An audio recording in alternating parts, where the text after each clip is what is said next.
You want to get married or not? I'm the Tinder of real estate now.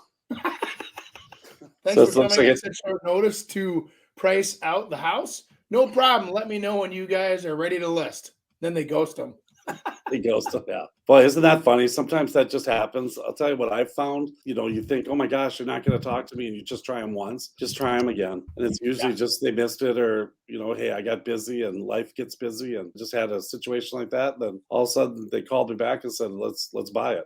Oh, okay. Yep. And I used to have a lot of my past clients too, like they would do a refi or a cash out refi or something like that, and they just needed a value. And that's where you would feel like you got used. Here, we'd spend 2-3 hours putting a value together when they have no intention of selling. All jokes set aside.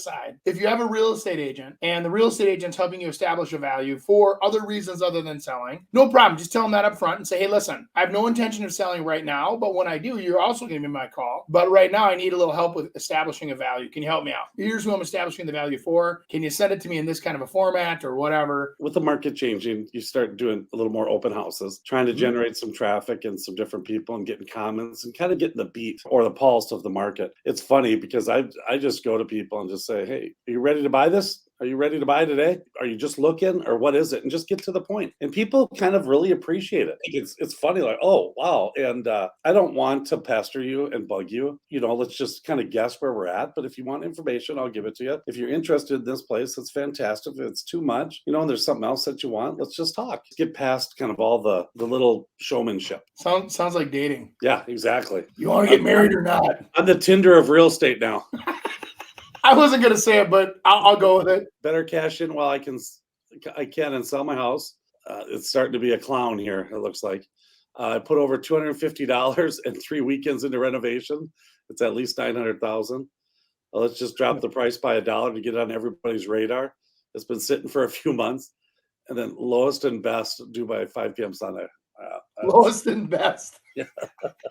Nick will have to explain that one to me again. I have problems sometimes with these things. They become more of a clown as it goes, it looks like. But I think there are a lot of people though that have that kind of fear that they're, we're going to miss that market. And for those of us who went through the housing crisis in the 2000s, they felt trapped. And I think there was a lot of people that felt that way. And so those that lived through that before don't want to feel trapped. So they're like, I'd rather take a $20,000 hit now and get my house sold quick and give myself liquidity so I can go do whatever I want. Because one thing that is still clicking, no matter what happens in the markets, is your age. No matter what phase of life that you're in, that doesn't stop. So if you need one level living or you want to be on the lake, that's your dream. I suggest you do it while you're healthy. I don't think, you're ever going to be that 90-year-old that says, I finally have enough money and I'm going to the lake for the first time ever. And unless you're on a condo or something that looks at the lake, which would be wonderful. And then you have to do anything except enjoy it. But you know what I'm saying? I really do, actually. And it is so true. And I don't think people think like that. They're like, that last $5,000 is like the biggest thing ever. And it's like in the whole scheme of things,